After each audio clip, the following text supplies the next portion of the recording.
Professionnel à 17 ans avec Laval, premier match en Ligue 1, à 19 ans avec Montpellier, première expérience européenne à 20 ans avec Leipzig, Nordi Mukiele est un joueur précoce. Pourtant aujourd'hui, le joueur français ne semble pas être crédité de la même popularité qu'un Aouar, qu'un Guendouzi ou qu'un Kamavinga. Dans l'ombre de ces joueurs surmédiatisés, Mukiele gravit les échelons. Sans bruit, il est passé du ventre mou de la Ligue 1 à la Ligue des Champions, dont il jouera un 8e de finale retour dans quelques jours. Et le plus intéressant, c'est que Julian Nagelsmann, son entraîneur Leipzig, l'utilise dans un rôle très différent de ce qu'il a pu connaître au cours de sa formation. Un rôle de piston droit dans un 3-4-3, où il semble loin des caractéristiques habituellement requises pour évoluer à ce genre de poste. Alors, comment Julian Nagelsmann a métamorphosé Nordi Mukiele ?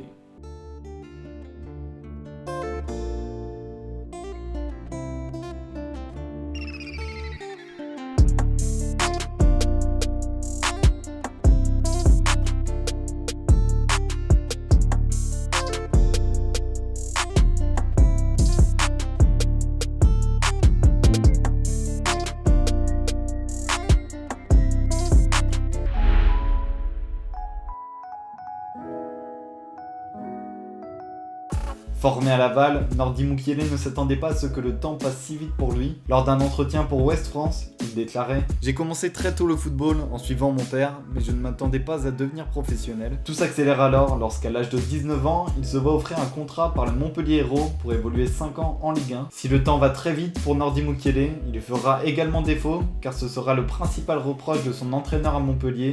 Il peut encore mieux travailler à l'entraînement, c'est un gamin avec encore la tête en l'air, il a toujours le temps, alors que tout va très vite. Piqué par cet avertissement, le défenseur montpelliérain montera en puissance jusqu'à s'installer comme un vrai titulaire indiscutable. La saison 2018-2019, il jouera 31 matchs avec Montpellier. Bien que Mukiele puisse également jouer comme latéral, son entraîneur le juge alors plus comme un joueur d'axe, comme un vrai défenseur central. Dans la charnière à 3 de Der Zakarian, au style de jeu très défensif, il grandira aux côtés de Hilton et Congré, deux joueurs très expérimentés. Joueur très athlétique au regard de son gabarit, 1m87, il dégage surtout une certaine sérénité pour son âge à la relance. Sa pointe de vitesse est également un atout pour venir compenser la lenteur des deux défenseurs centraux à ses côtés. Un profil déjà très polyvalent qui portera Montpellier jusqu'à la 2e défense du championnat. Pourtant, à la fin de la saison 2018-2019, aucun cadre de Ligue 1 ne se positionne sur le jeune Montpelliérain. Déclaré alors dans un entretien pour l'équipe, Lyon ou Marseille, ça aurait pu me tenter s'ils ne se sont pas positionnés, c'est qu'ils avaient leur raison. Avec 2,2 interceptions par match, 56 matchs en Ligue 1 et déjà un passé en équipe de France Espoir, le CV du jeune français a attiré l'œil du projet Leipzig en Allemagne. Un exil à l'étranger jugé comme précipité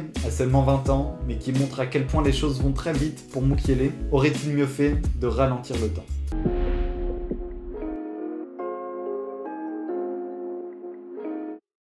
Le RB Leipzig s'offrira les services de Nordi Mukiele pour une somme de 16 millions d'euros. Mais en rejoignant le club allemand, le français rejoint également le club le plus détesté d'Allemagne. Leipzig est considéré comme l'égérie du foot business qui détruit le foot passion. Les initiales du Rasenball Sport Leipzig, littéralement traduit par Sport Ball sur pelouse Leipzig, rappellent évidemment celle du groupe Red Bull, RBL, une manière d'esquiver l'interdiction du naming en Allemagne, c'est-à-dire attribuer à un club le nom d'une marque ou d'une entreprise. La réussite de Leipzig dérange également, alors que le club évoluait encore en 5e division allemande il y a seulement 10 ans. À chaque match, les supporters adverses cultivent une forte haine envers ce club jugé comme marketing. En 2016, les supporters du Dynamo Dresden ont directement lancé une tête de taureau tranchée sur la pelouse pour protester contre le RB Leipzig, une rancœur qui se répand également hors de la Bundesliga. Alors que la Mannschaft se déplaçait à Prague pour affronter la République tchèque, certains supporters allemands ont lancé des chants nazis directement à l'encontre de l'un de leurs propres joueurs, Timo Werner, sous prétexte qu'il jouait à Leipzig. Que l'on soit pour ou contre l'existence d'un tel club, force est de reconnaître une chose, le projet Leipzig est très abouti. Sa philosophie s'articule autour des jeunes pépites à fort potentiel et une jeune recrue qui vient signer à Leipzig est sûre d'y trouver du temps de jeu. C'est d'ailleurs la principale raison qui a poussé Nordi Mukiele à tenter sa chance outre-Rhin. Je ne suis pas parti sur un coup de tête, Leipzig c'est un club qui n'hésite pas à faire jouer les jeunes avec une philosophie qui me plaisait. Mais d'un autre côté, ce n'est pas un hasard si Leipzig s'est positionné sur Nordi Mukiele. La stratégie de recrutement des clubs Red Bull et certainement une des plus performantes du milieu. Les scouts du RB Leipzig vont collaborer directement avec ceux de Salzbourg, avec ceux de New York. Déployés un peu partout dans le monde, ces recruteurs tissent un réseau si vaste qu'ils ont toujours un coup d'avance pour dénicher les jeunes talents de demain. Dayot Upamecano a été recruté alors qu'il jouait encore en U19 à Valenciennes. Ibrahima Konaté a été recruté pour 300 000 € après seulement 12 matchs à Sochaux. Il n'aura fallu que 16 matchs de Ligue 2 pour qu'un club Red Bull repère le phénomène Sadio Mané à Metz. Derrière la manne financière investie par la marque, il existe surtout une vraie logique sportive. Leipzig n'est pas un club tremplin, n'est pas un club trading comme on pourrait catégoriser Lille aujourd'hui. Les recrues de Leipzig s'inscrivent dans un vrai projet long terme où l'objectif est de porter le club au sommet européen. Klostermann et Sabitzer appartenaient déjà au club lorsque celui-ci était en 2e division allemande en 2014. 6 ans plus tard, ils sont toujours installés comme des titulaires indiscutables du 11.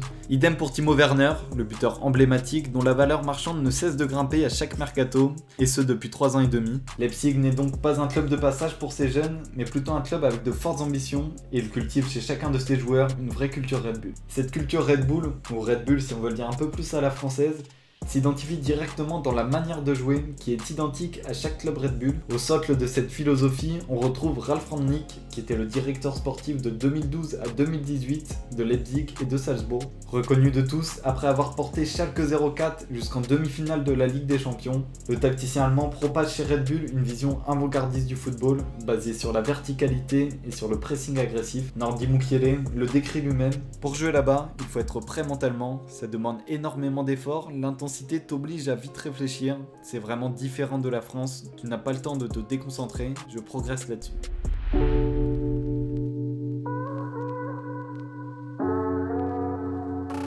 Lors de sa première saison à Leipzig, Nordi Mukiele n'a jamais vraiment réussi à glaner une place de titulaire dans le 11 avec seulement 19 matchs joués. L'arrivée de Nagelsmann à la tête de l'équipe l'été dernier a totalement rebattu les cartes en faveur du Français, qui compte aujourd'hui, en février, autant de matchs qu'il a pu jouer la saison dernière. Néanmoins, les changements de système tactique assez récurrents chez l'entraîneur allemand cette saison ne lui permettront pas de trouver une vraie stabilité à un poste de titulaire.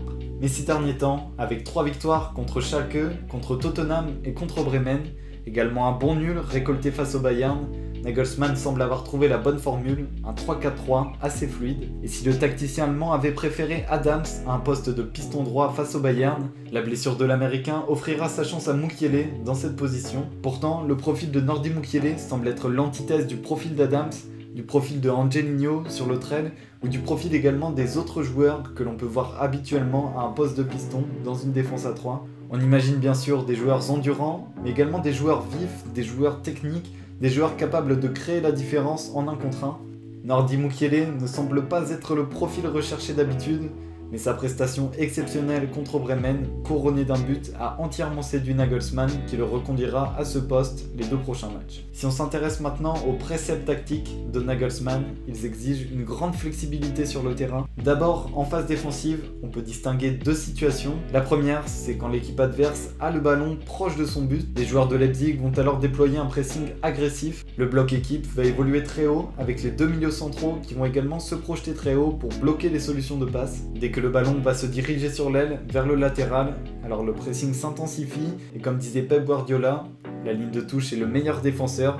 L'idée est alors d'intensifier le pressing pour emprisonner le porteur qui se retrouve donc à devoir jouer long. La deuxième situation, c'est lorsque l'adversaire fait circuler le ballon au niveau de sa ligne médiane. Comme une carapace, le 3-4-3 se replie alors en un 5-3-2 avec les 2 pistons qui vont venir s'aligner à la charnière défensive.